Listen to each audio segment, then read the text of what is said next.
کہانی ہمارے ارد گرد سے ہی لی جاتی ہیں۔ ان کہانیوں کی حقیقت سے جڑا ہونا ہی ان کو لوگوں میں مقبول بناتا ہے، اور ان فلموں کو بنانے والے اور ان میں کام کرنے والے افراد کی زندگی بھی ایک فلم کی طرح، ایک کہانی کی طرح ہی ہوتی ہے۔ فلموں کی سب سے مقبول کہانیوں میں لو اسٹوریز سب سے زیادہ پسند کی جاتی ہیں، اور ان کہانیوں میں ہمیشہ ایک تکون موجود ہوتا ہے جو اس محبت کی شدت کو بڑھانے کے ساتھ ساتھ اس تکون میں موجود نفرت سے بھی متاثر ہوتا ہے۔ آج ہم آپ کو ایسے ہی ایک تکون کی کہانی سنائیں گے جس کی ہیروئن محبت کی اس تکون میں اپنے حواس ہی کھو بیٹھی۔ مہیش بھٹ اور پروین بابی کی کہانی۔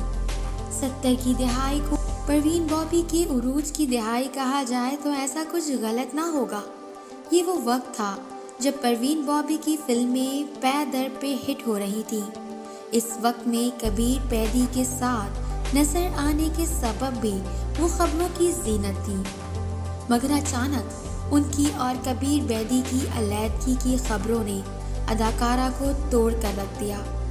ایسے وقت میں جب کبیر بیدی کی جدائی کے صدمے سے لڑتے ہوئے پروین بابی کو ایک کاندھے کی ضرورت تھی، اس وقت میں ان کی ملاقات مہیش بھٹ کے ساتھ ہوئی۔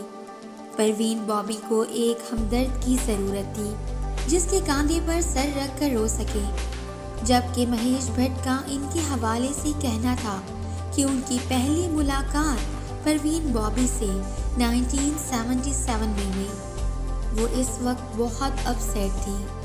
اس کو پروین میں سب سے زیادہ ان کی مسکراہٹ، ان کی ذہانت اور ان کی شائستگی نے کیا، جس کے بعد اس کے باوجود کہ مہیش بھٹ پہلے ہی لوریان کے ساتھ شادی کر چکے تھے، ان دونوں کے ایک بہت پرجوش تعلقات کا آغاز ہوا۔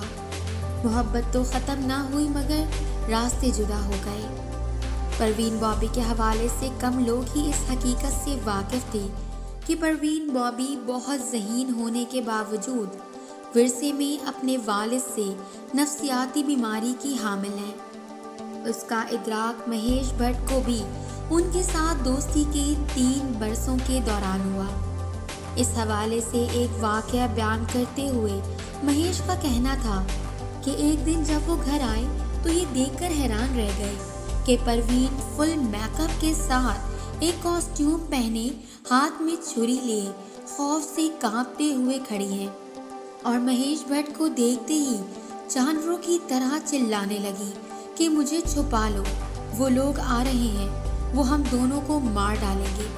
اسی طرح کے کئی واقعات ہونے کے بعد مہیش بھٹ کو اندازہ ہوا کہ پروین بابی ایک نفسیاتی عارضی شیزوفرینیا میں مبتلا ہے، جس کے سبب پڑنے والے دوروں کے سبب ان کی حالت غیر ہو جاتی تھی اور وہ ناقابل فہم حرکتیں کرنے لگتی تھی۔ مہیش بھٹ نے ان کا علاج کروانے کی بہت کوشش کی، یہاں تک کہ امریکہ تک لے کر گئے مگر ناکام رہے۔ مہیش بھٹ ان سب کے باوجود خود کو پروین بابی سے محبت کرنے سے روک نہ سکے، اور محبت کے اس روک سے اگرچہ ان کی راہیں تو جدا کر دی مگر ان کے اندر کے فنکار کو بیدار کر دیا، اور ایک غیر معروف سے مہیش بھٹ ایک کے بعد ایک ہٹ فلم دیتے چلے گئے، جس کے کریڈٹ وہ پروین بابی کی محبت اور جدائی کو ہی قرار دیتے تھے۔ جب کوئی نہ کام آیا تب محبت کام آئی۔ نفسیاتی عارضے نے پروین بابی کو بالکل تنہا کر دیا، انہوں نے لوگوں سے ملنا جلنا بھی ترک کر دیا۔ اسی دوران سال 2005 میں ایک دن وہ اپنے فلیٹ میں تنہا مردہ حالت میں پائی گئی۔ اس کے گرد کوئی بھی نہ تھا جو اب تدفین کر سکے۔ اس وقت ایک بار پھر مہیش بھٹ سامنے آئے اور انہوں نے پروین بابی کی آخری رسومات بہت احترام سے ادا کی۔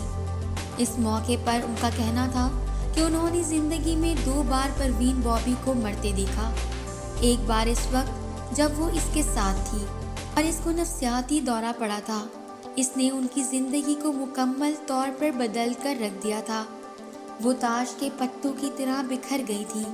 اور دوسری بار ان کی موت اس وقت ہوئی جبکہ وہ اپنے فلیٹ میں مردہ پائی گئی۔ اور اس طرح مہیش بھٹ نے اپنی اس محبت کو نبھایا جس کو دنیا کی نظر میں کوئی نام تک نہ دے سکے۔